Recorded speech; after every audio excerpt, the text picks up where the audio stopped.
আসসালামু আলাইকুম। কেমন আছেন সবাই? আশা করি সবাই সুস্থ এবং ভালো আছেন। আমিও আলহামদুলিল্লাহ ভীষণ ভালো আছি। চলে আসছি আপনাদের মাঝে নতুন আরেকটি ভিডিও নিয়ে। আজকের ভিডিওটি কি নিয়ে সাজিয়েছি অবশ্যই আমার সাথে থাকুন, দেখতে থাকুন। দেখতে দেখতে যদি কারো কোনো অংশ একটু হলেও ভালো লেগে যায়, সাবস্ক্রাইব করে আমার সাথে থাকতে পারেন। দেখতেই পাচ্ছেন এখানে পাউরুটি তৈরি করে নিচ্ছি। অনেক দিন পরে কিন্তু এই রুটিটা তৈরি করা। সচরাচর কিন্তু সকালবেলা ঘুম থেকে উঠি, বিশেষ করে আমার পান্তা ভাতটাই সবচেয়ে বেশি খাওয়া হয়। তবে হ্যাঁ, মাঝে মাঝে কিন্তু রুটি তৈরি করা হয়। আর সবচেয়ে বেশি যেটা করা হয় সেটা হচ্ছে খোলাজালি পিঠা। নোয়াখালীর বিখ্যাত খোলাজালি পিঠা, এটা খেতে কিন্তু ভীষণ মজা। আমার বাচ্চারা বেশ পছন্দ করে, যার কারণে ওই পিঠাটাই আমার সবচেয়ে বেশি তৈরি করা হয়। আমরা মায়েরা সব সময় বাচ্চারা কোনটা খাবে এটাই নিয়ে টেনশনে থাকি। আমিও কিন্তু তার ব্যতিক্রম নয়। আমার বাচ্চারা যেটা খেতে পছন্দ করে সেটাই কিন্তু তৈরি করে দেওয়ার চেষ্টা করি। প্রত্যেকটা মা কিন্তু এরকমই হয়। আর বাচ্চারা যদি চুপচাপ থাকে, শান্ত থাকে, তাহলে কিন্তু মানসিকভাবে একটা শান্তি পাই। পাউরুটি তৈরিতে কিন্তু প্রচুর তেল দিতে হয়। আসলে খালি পেটে সকালে ঘুম থেকে উঠে এই তেলটা খাওয়া আমাদের একদমই উচিত না।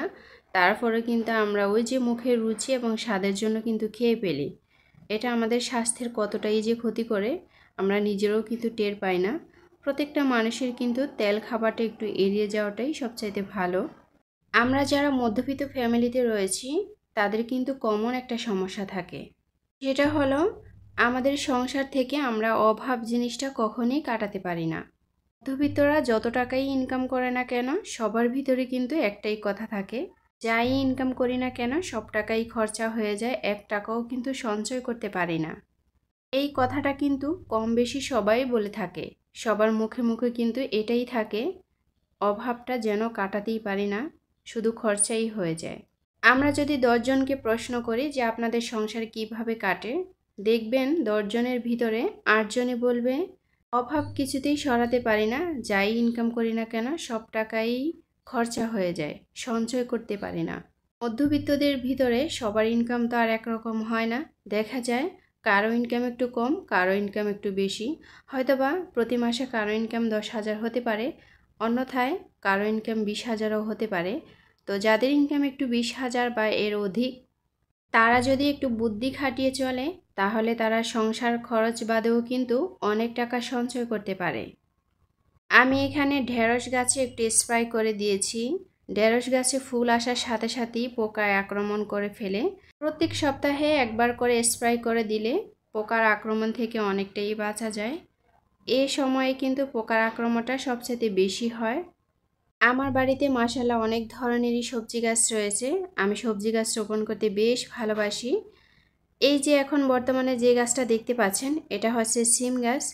আমার সিম গাছে মাশাআল্লাহ ফুলও চলে আসছে। আমার কাছে কিন্তু ভীষণ ভালো লাগছে। শীতের সিজনে সিম তরকারিটার প্রচুর চাহিদা থাকে। আমার কাছে কিন্তু বেশ ভালো লাগে, যার কারণে আমি আগেই রোপণ করে দিয়েছি। আর মাশাআল্লাহ আমার গাছে কিন্তু অলরেডি ফুল চলে আসছে। আসলে একটা কথা আছে, যত্ন করলেই রত্ন মেলে।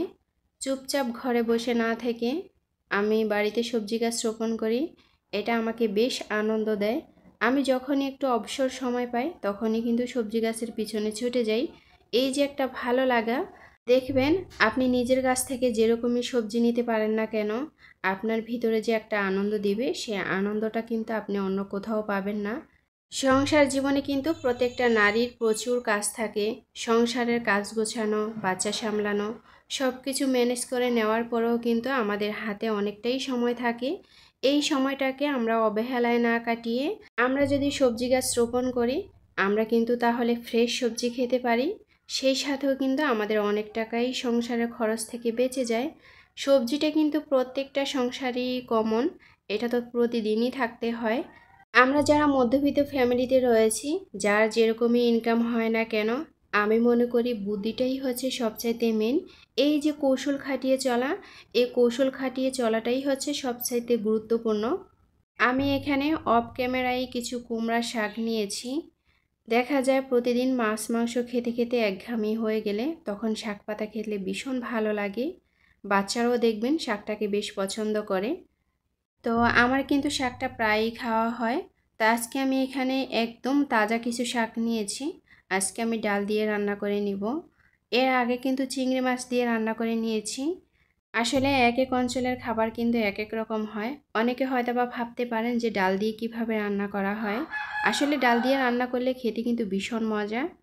আসলেই শাক যেভাবেই রান্না করা হয় না কেন খেতে কিন্তু ভীষণ মজা। যারা কখনো ডাল দিয়ে রান্না করে খান নাই তারা একবার ট্রাই করতে পারেন, ভীষণ ভালো লাগবে। আর এরকম তাজা খাবার খাওয়া এটা আমাদের স্বাস্থ্যের জন্য অনেকটাই প্রযোজ্য। বর্তমান যুগে কিন্তু সব কিছু কেমিক্যাল দিয়ে ভর্তি।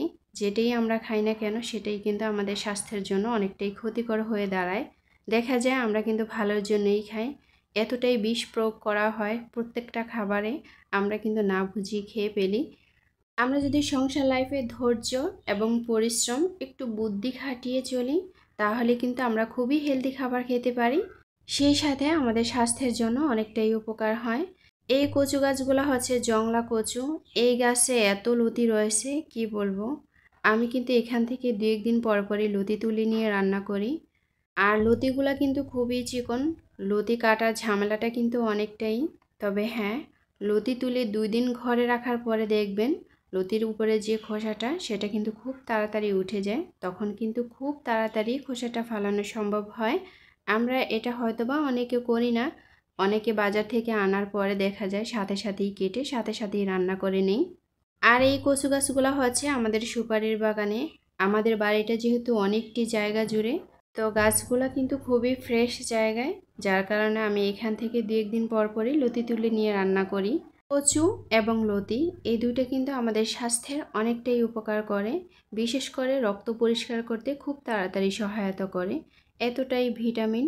আমরা সব সময় মাছ মাংসের পিছনে দৌড়াতে থাকি, এটা চাইতে কিন্তু শাক পাতাই সবচাইতে বেটার স্বাস্থ্যের জন্য। এটা হয়তোবা আমরা অনেকে ওই রকমভাবে গুরুত্ব দেই না। তো এখানে আমি অনেকটি লতি তুলে নিয়েছি। তো লতিগুলো আমি পুকুরে ভালো করে ধুয়ে নিব, কারণ লতির গায়ে কিন্তু অনেকটাই কাদা রয়েছে। যেহেতু একটু পরপরই বৃষ্টি হয়, আমরা যারা সংসার লাইফে রয়েছি অনেক টাকা ইনকাম করার পরেও আমরা টাকা সঞ্চয় করতে পারি না। এর আরেকটা কারণ রয়েছে, সেটা হলো আমরা মাসের শুরুতে কখনই বাজার লিস্ট করি না, এবং আমরা কখন কত টাকা খরচা করি সেটারও কিন্তু হিসাব রাখি না। হিসাব না রাখার কারণে দেখা যায় আমরা কিন্তু অনেকটাই ব্যয়বহুল খরচ করে ফেলি। এই যে একটা অভ্যাস আমাদের ভিতরে রয়েছে, এই অভ্যাসটা যদি আমরা পরিবর্তন করতে পারি তাহলে কিন্তু আমাদের টাকার হিসাবটাও থাকবে এবং অতিরিক্ত খরচা থেকেও আমরা বেঁচে থাকি। এটা হয়তোবা আমরা অনেকেই করি না।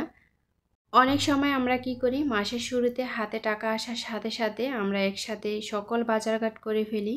অবশেষে দেখা যায় যখন 20 দিন পার হয়ে যায় তখন কিন্তু আমাদের ঘরে আর কিছুই থাকে না, তখন হাতে টাকাও থাকে না।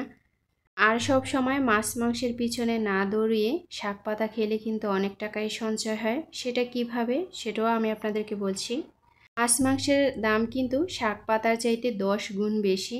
আপনি কিন্তু 20 টাকায় এক মুঠ শাক পেয়ে যাবেন, কিন্তু দেখেন শাকের ভিতরে কিন্তু মাছ মাংসের চাইতে প্রচুর পুষ্টি রয়েছে, সেই সাথে টাকাটাও খুবই কম।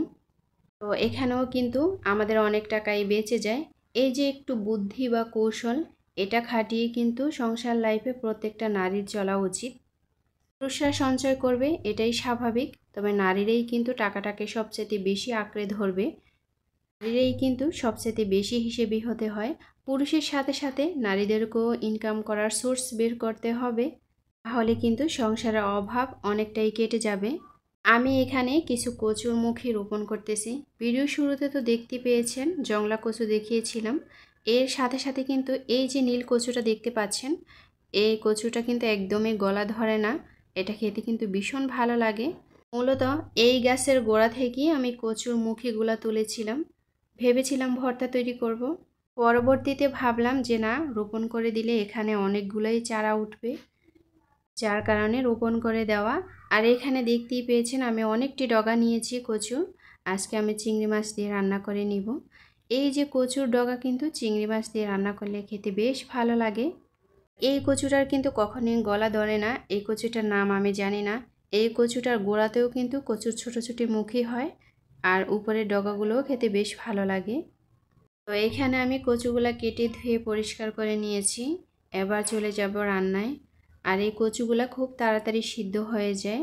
একটা নিয়ম মেনে যদি কচু রান্না করা হয় তাহলে কচু কিন্তু কখনোই গলা ধরে না, সেটা হচ্ছে লেবুর রস।